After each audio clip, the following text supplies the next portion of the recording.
Some wounds defy words. Some losses never heal.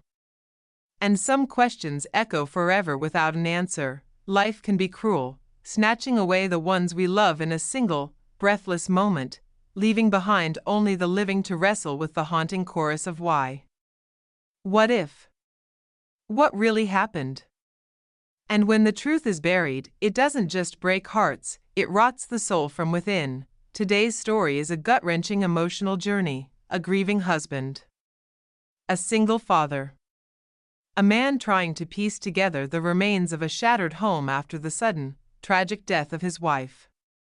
She was taken in a car accident, swift, merciless, and seemingly unavoidable. He thought it was fate.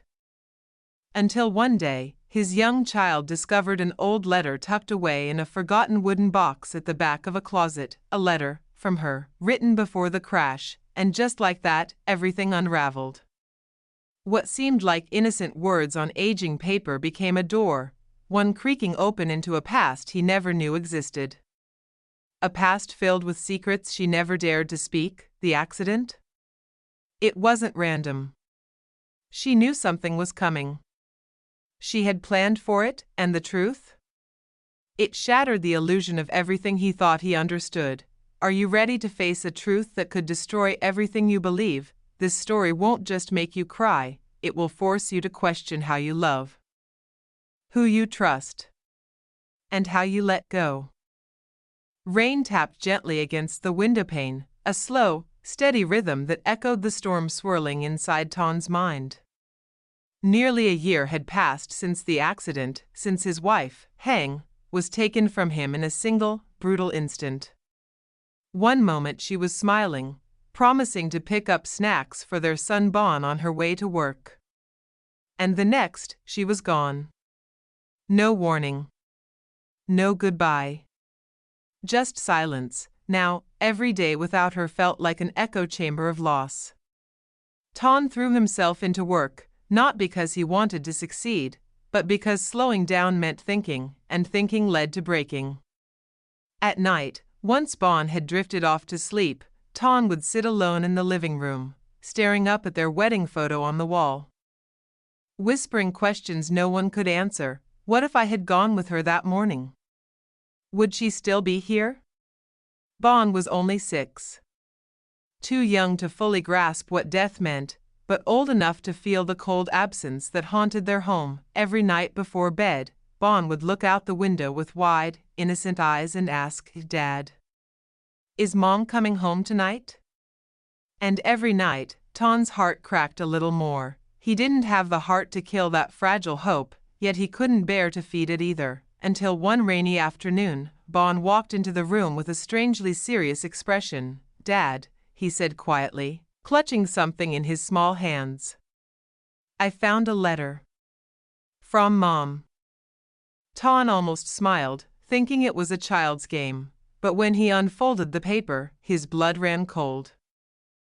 Rain tapped against the window like a quiet warning, each drop sinking with the storm inside Ton's mind. It had been nearly a year since his wife, Hannah, died in a car crash that stole her from him and their 6-year-old son, Ben. That morning still haunted him. She'd smiled, kissed him goodbye, and said she'd stop by the grocery store before heading to work. She never made it. That was the last time he saw her alive. Since then, Ton had thrown himself into work like a man on the run, from grief, from silence, from the cruel weight of memory. Every night, after Ben had fallen asleep, Ton would sit in the dark living room, staring at their wedding photo on the wall, whispering the same question into the stillness. If I'd gone with her, would she still be here? Ben, too young to grasp the permanence of death, still asked the same question every night. "Daddy, is Mommy coming home tonight?" And every time, Ton's heart fractured a little more. Then one ordinary afternoon, Ben walked in holding a yellowed envelope. "Daddy," he said, wide-eyed, "I found a letter from Mommy." Ton thought it was a child's imagination until he opened it. The envelope was old, worn, and labeled with 3 simple words, "For my boys." The handwriting, Hannah's. Ton's hands trembled. If the day comes when I'm no longer by your side, please don't cry. Read this only when you're ready. I didn't write this because I gave up. I wrote it because the truth couldn't stay buried forever. With each word, his pulse pounded harder. A few months before the accident, I received an anonymous text. A photo. You were walking with another woman. I tried to believe it meant nothing. I confronted you once, but I couldn't bring myself to ask. I was terrified of the answer. His knees buckled. He remembered the day. A harmless college reunion, some friends from the past, including Trang, his ex. He'd mentioned it to Hannah. Or had he? I followed the trail. That woman was Trang. I called her. She denied everything. I wanted to believe her. But soon, I began noticing someone following me. Watching me. Taking photos. Of me. Of Ben. And then. Disappearing. The words turned colder. I started having nightmares. I couldn't sleep. Doctors said I was fine, but something felt wrong. Someone was warning me. Then I received a package at work, a USB with dashcam footage. It showed my car being followed. My brakes being tampered with. I didn't go to the police. I had no proof. And if I was wrong? I'd be the jealous wife chasing shadows. But if I was right? Someone wanted me gone. Ton dropped the letter. His breath came in short, ragged gasps. If you're reading this, it means the worst has happened. Please, don't let our son grow up in hate. I don't blame you. I only ask that you find the truth. For Ben. For me. Don't believe this was just an accident. Anton. I loved you. Always. No matter what happened, take care of our boy. Teach him love, not fear. If I was wrong, this letter is only a love letter. But if I was right, the truth will rise. Hannah. Ton sat frozen, blood draining from his face. The accident.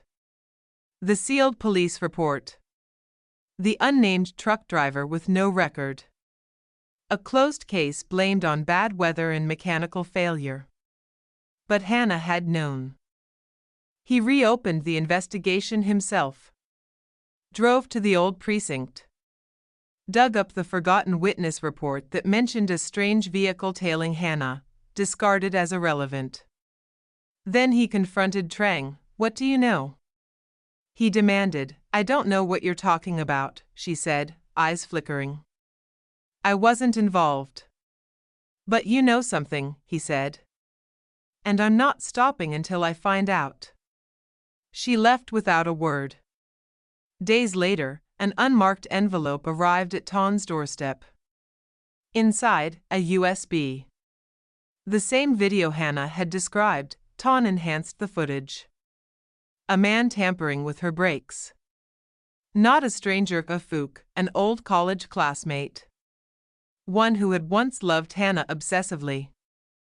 The same man who had organized the reunion, reconnected with everyone, and quietly watched as Ton and Hannah's life unraveled. Faced with the evidence, Fook confessed.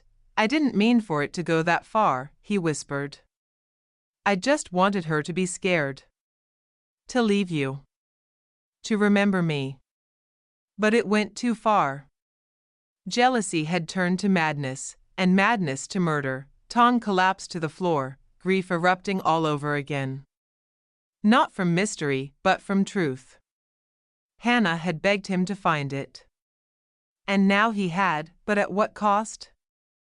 The letter from my dead wife isn't just a story of loss, it's a haunting testament to love, sacrifice, and the fragile trust that holds a relationship together. Through every word Hannah left behind, readers are drawn into the quiet storm she endured alone, confronting fear, suspicion, and the looming shadow of death, all while protecting the ones she loved most. This story reminds us that the things we often dismiss as ordinary, an old class reunion, an innocent photograph, a moment of hesitation in someone's eyes, can carry truths we're too blind or too busy to see. And when those truths are ignored, tragedy isn't far behind. But more than sorrow, this is a story about undying love. Hannah chose silence not out of weakness, but as an act of fierce protection, shielding her husband and son from hatred and vengeance. Anton, through pain and perseverance, honored her final wish, to keep living in the light she left behind. This story is a wake-up call, to listen more closely, to love more deeply, and to never take the presence of those we care about for granted. Because sometimes, the only thing that remains between two worlds is a letter never meant to be read, until it's too late.